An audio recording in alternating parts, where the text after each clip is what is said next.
My name is Zanete and I'm the designer behind Zaneteknits, and welcome to another weekly PPP video. I keep calling them weekly, but the previous one was actually 4 weeks ago, so it's more like a monthly update on the progress, plans and problems in the knitwear design world that I live in. And I really have so much to tell you. I can't wait to get started, so here we go. The most exciting thing that's been happening is the Do You Yoke mystery Yokealong. We started on the 3rd of January and we are through clue 3 right now. There's one more clue remaining and we've seen countless, over 200 I believe, yokes that people are creating and sharing their progress in the dedicated Slack channel and Ravelry group, as well as on social media. So yeah, just a little bit more left, and I'm kind of sad that it's going to be over because it's been quite an adventure seeing all the color combinations that other knitters have put together. Very humbling and honoring, and it's just been awesome. So I believe this might become an annual tradition. We'll see what everyone's got to say at the end of it, because for now I've heard good things and I've seen brilliant things. The last clue is coming out next week. That will also be the time when we release the full pattern, so you'll be able to see it in all its glory. I'm still keeping it a secret as there's some parts that are not revealed yet, so I'll keep the sweater for next time. Another thing that happened over the last 4 weeks was that we released the Texo sweater. That was the Aran weight all over cable sweater with the deep slits on the sides and the plunging collar. So I'm very, very happy how that was received. Thank you so much. And from what you can see that I'm wearing, I have finished my husband's sweater, the consonant sweater, and it looks much better on him because he's got broader shoulders. Mine are falling too low, but it's a finished object, so I had to wear it. I can go a bit closer to show you the type of collar that this has. It's a V-neck, but it's a folded over double collar. And I already showed this last time, but here is the shoulder seam. And it's all worked seamlessly. The sleeves are set in, but shaped with short rows. And a test is currently going on, and some people have already finished, which is amazing. It is a fingering weight project, but it's worked on larger needles, so it's not as scary as it sounds. I believe the pattern's coming out in March. I think we can make that. And so yeah, I'm very looking forward to sharing that with you. Another thing that is going to be released next week is the Porto memory socks. They are finished and they've been tested and they're coming out in a few more days. So if you are a newsletter subscriber, you'll be the first to know about that too, as well as the next test call. And let me just quickly change so I can show it off. And ta-da, here it is. I don't know if you heard in the last episode I was talking about how I had finished the flashback sweater and how I didn't quite like it and I wasn't sure if I wanted to make a pattern out of it. So instead of that, I had an idea of a cable round yoke sweater in worsted weight yarn, and I wasn't sure if I'll get the yarn that I was hoping, but it all worked out. I got the yarn. This is a collaboration with La Mana yarns in their Como Grande. It's worsted weight and it's the softest thing ever. It was a really quick knit because actually the cables are really simple. Maybe this one's the most complicated here, but after that it's very, very straightforward, and because it's a large gauge, you can get it done fairly quickly. It's got a high collar and finished with 2x2 rib and a rolled edge. The same happens at the hem, and there are no cables on the sleeves, but there are some cables in the body to finish it off, and I'm really happy how this turned out. I'm not sure if you can see all the 3D effect that it has, but it's quite structural and architectural, and that's exactly what I was going for. So this will be the next test call next week. Again, if you are interested, become a newsletter subscriber and you will be the first one to see the announcement. And as usual, we create a separate test group for every design, and it's first come first serve. So we announce a test call, and then when the places are full we close it. But that's not it. I've got two more designs that I have already cast on, and one of them is in Magpie Fibers Swanky Sock, and it is continuing the floral theme of round yoke sweaters. I've got some stuck yarn going on here, but this is how far I've gotten with that. I've got so much more of the yoke to work before I separate sleeves, and I'm loving this yarn. It's really soft and silky and smooth, and it's just like, it's a treat to work on this project. It is fingering weight, but still, it's every round is a lot of fun. And I'm using a slightly variegated contrast color. The colorway is called Voices Carry, and it's got some dark speckles. And later on I'll be switching to a more solid color for the contrast color in a similar tone called Siren's Song. So it will be more solid because the pattern will be changing into more floral, more solid flowers. So I'm looking forward to see how that plays out. And yeah, so this is my fingering color work project number one. I've got another color work project that I cast on just before we went to New York last week, and because it is worsted weight, this is Spin Cycle Yarns Trine number 60 with Dream State in Absolute Zero, and this will be a collar. So it's one size, and there's no shaping, but there are a couple of steeks, so you can work the color work in the round.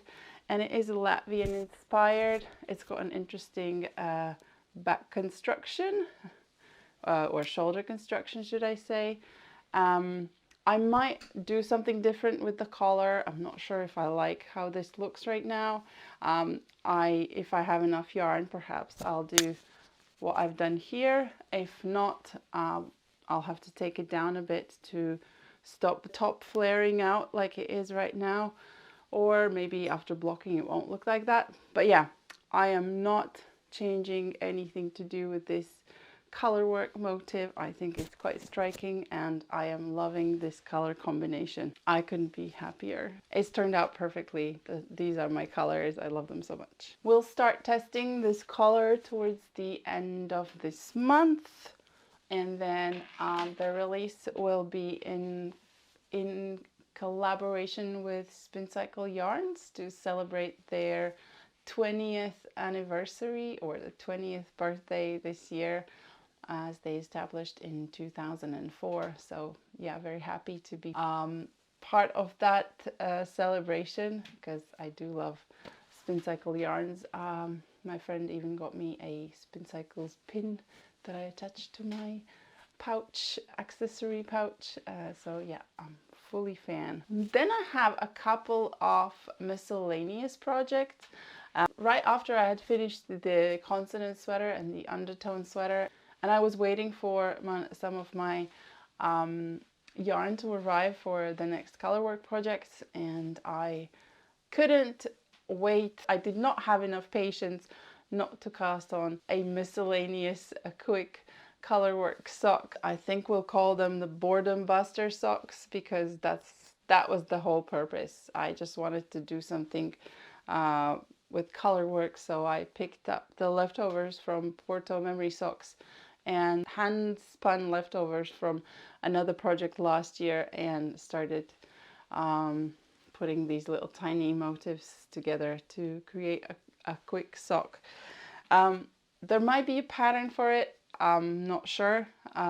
It was mostly about getting my fingers moving in the color work way as soon as possible. And the last miscellaneous project that I have completed is a pair of socks. That was a really spontaneous idea, and I was in Vogue Knitting Live last weekend, which I'll tell more about in a second. But we got quite a lot of yarn given in the goodie bags, and one of those yarn balls where was, I think initially I got a green one, but it was Rowan sock yarn, and then we traded it around until I ended up with my favorite color, gray, and I made some toe-up socks based on the Valmiera Memory sock pattern. I made these for my husband. I'm gonna give them to him on Valentine's Day because he was complaining that he's worn out his woolly socks and that I need to make him another pair.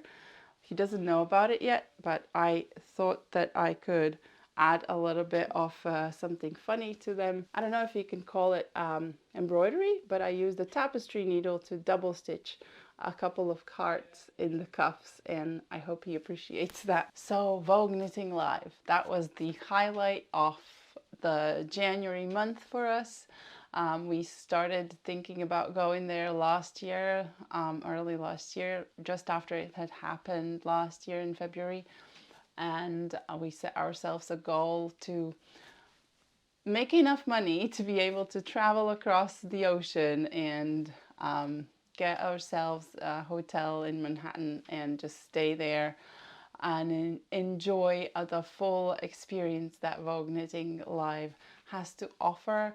So we took classes and lectures, and there was a cocktail night and a gala dinner, and we really thoroughly enjoyed ourselves and meeting people, and it was really nice to be recognized and for people to come up and talk to me and say hi and give me many compliments about my designs and the sweaters that we were wearing. So thank you so much if you were there and came up. And we had also a zaneteknits meetup, and that was well attended, much more than I expected. So thank you to those who came. And all I can tell you about next is my experiences in the class, what I learned, what yarn and fiber and accessories I got, and my plans for that. So if you're interested, carry on watching. But if going through a bag of yarn isn't your thing, then I understand that too.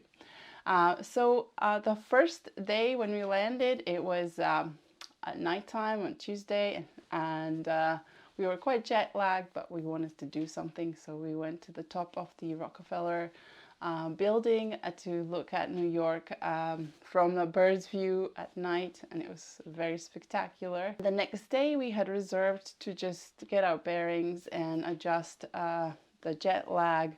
So we had a day of walking. We crossed the Brooklyn Bridge and went to the Brooklyn General Store.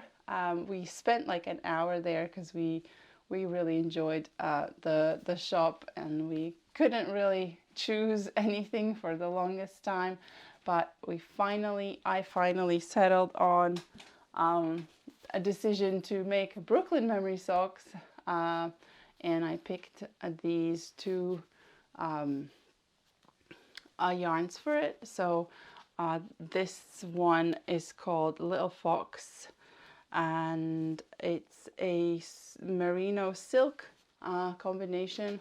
I know it's not ideal for socks, but I just really loved how these colors go together, so these can be bedtime socks. And so those will be the Brooklyn memory socks, and I'm pairing that with the Spin Cycles colorway called Noctui. I cannot pronounce it. I hope this is not mirrored and you can read it. It's, well, what I know about it is the exclusive colorway for Brooklyn General Store. So yeah, and there were so many different skeins, you wouldn't think it's the same colorway, but I picked this one, and these are so gorgeous together. Those will become the Brooklyn memory socks. The next day was Thursday. Unfortunately, it was raining a little bit, so we didn't get to go visit Central Park like we had planned to. But we went to register for Vogue Knitting, and we got our goodie bag with a book of patterns, and we had a couple of lectures that were very interesting in the afternoon. One was on boho sticking cooperative. I actually had no idea about it, but now I do, and that was very informative. And the other one was on color and fashion trends, and that was really exciting to have somebody there who had gone through all the fashion shows and pulled out the trends and summarized it for us. So we learned that the color of the year is a peach fuzz. I'm not sure if I'll be jumping on that, but yeah, perhaps. There were other colors that I enjoyed, so I'll see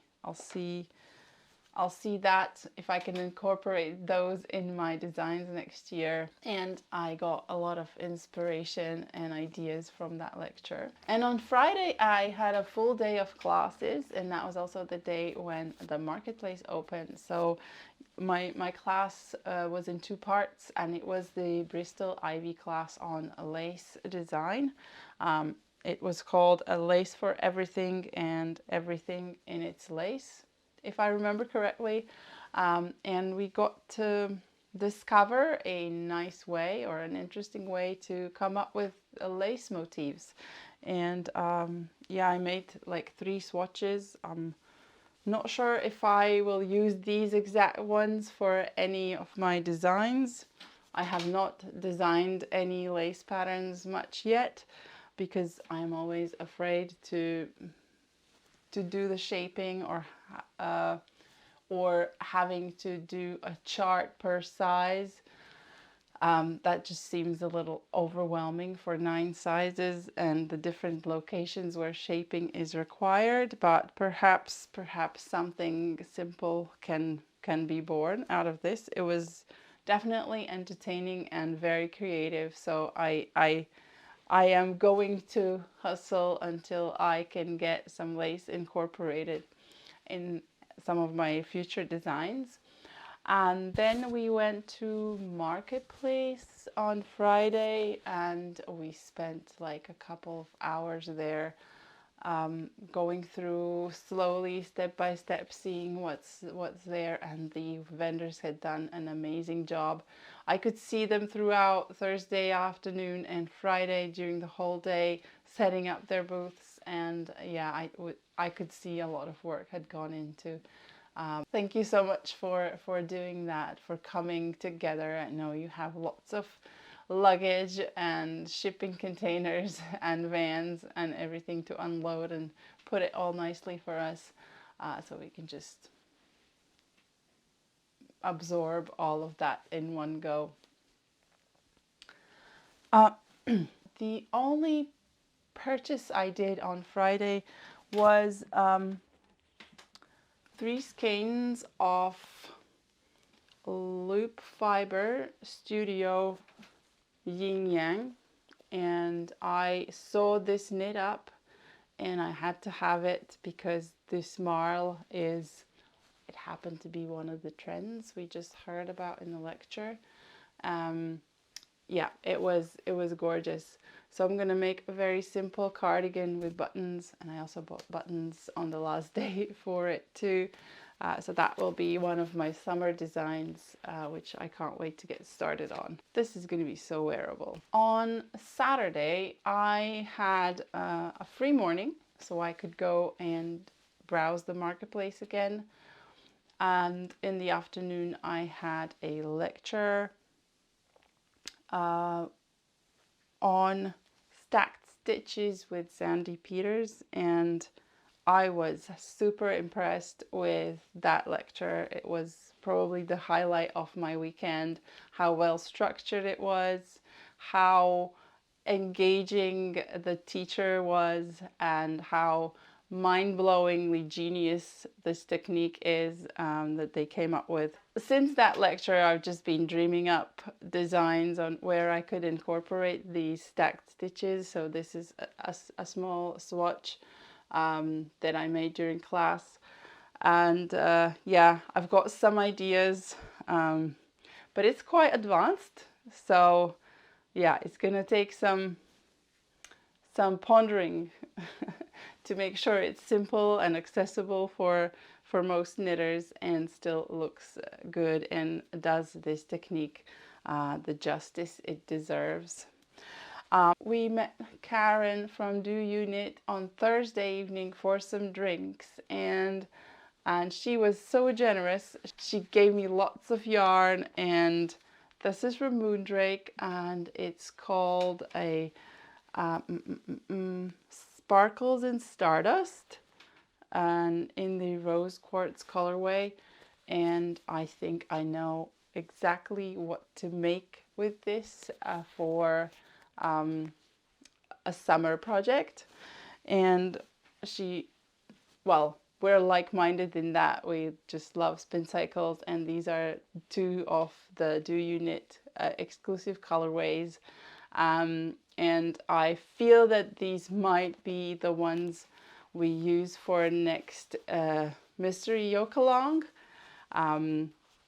But I might change my mind. I mean, I have some ideas now for these yarns, but in like a few weeks I might change my mind. So I'm not gonna disclose any more of my raw thinking here, but there is a lot of yarn, so projects are coming, and thank you so much, Karen. And so yeah, on Friday evening we're supposed to have a cocktail party at Vogue Knitting Live, but we went there for a little bit, and we had also arranged a dinner with the Do You Knit team at an Italian restaurant nearby.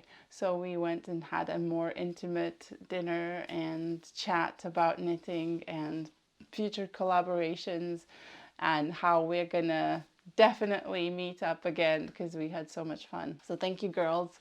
It was lovely to see you face to face and spend the best time. Oh, on Saturday, just before my Stacked Stitches lecture, we had the Zaneteknits meetup. I asked the Vogue Knitting Live organizers if they could give us a room for that, and they were really generous, and they did, so we could meet in a dedicated location away from everything else and the busyness, so we could really have some great conversations and took lots of pictures. So thank you again, everybody who came. That was really, really cool, and nice to see so many of you. And just before the gala dinner on Saturday, we also had a lecture on how to combine colors. That was an interesting mix of color theory and how that translates to picking yarn for projects. A lot of that I had already intuitively understood and known, but it was great to have confirmation and knowing that I'm not the only person who hates yellow. Well, I don't like how it looks on me. There's nothing wrong with the color, but if I wear it, I just look like I've got some disease, so it is not my color.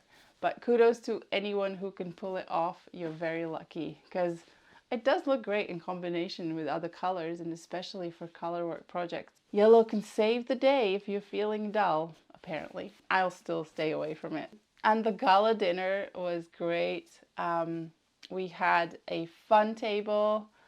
There was lots of raffle prizes, and we didn't win anything, which is totally expected. The food was delicious. I'll admit, I was pleasantly surprised how good the meal was, and it was the perfect amount. So I was really happy with that. Then on the last day, we had one more lecture on intarsia, and I am still not sold on that technique because it requires working flat and then seaming things, unless we're making a cardigan. So perhaps there will be a design in the future that is a cardigan that uses intarsia, but the many strands that are required while you work and that you might have to seam your work together, and there's no way of really making those side stitches that neat. It just puts me off that technique for a little while. Now onto the big bag of yarn that I still haven't shown off, all the collaborations that I'm privileged to be able to do. And first and foremost is a yarn company that I've been talking to for a while about a possible collaboration, and then finally in this festival was where I had a chance to really look through their offering and come up with a design in my head and make a pick. And here are the colors that I've picked for a colourwork sweater from Emyak, using their Tibetan cloud yarn.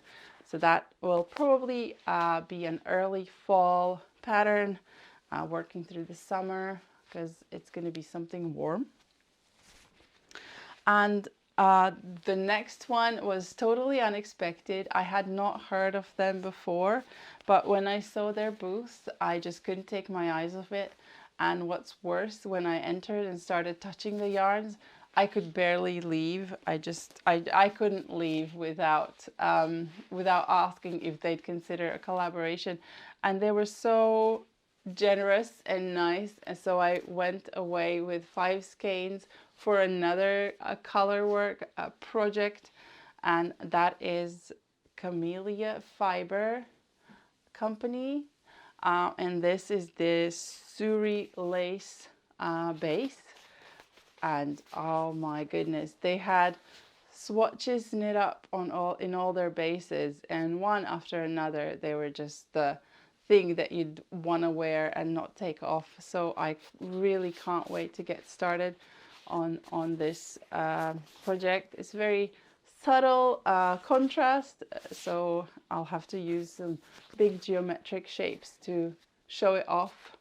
But yeah, this is going to have to be another fall project because it's going to be a warm one. Last but not least, we can't go away without another pair of memory socks, and these would be the VKL memory socks. And I picked up two skeins for that, and both are from Biscot Yarns yarn shop, and both are sock yarn that is hand dyed. I was just not entirely sure of the design direction, so I'm not sure if a speckled yarn or a slightly variegated yarn will work better, but it will not be a colourwork project. My challenge is to use some of the techniques that I learned during the VKL and apply them to this design, of course. And finally, I couldn't go past some fiber that I noticed because I really want to spin a lot more. And so I picked up a braid from Storysteller Stitchery. That is, I don't even know what it is. I didn't mind. Oh, it's merino, because I really like these colors together. These are my colors. This is probably as much yellow as I can have. And likewise from Dirty Girl Yarns, and this is Falkland wool, and I love these colors together as well. So I can't wait to get spinning. And I think that is it. Thank you so much for listening all the way through, and I see you next time.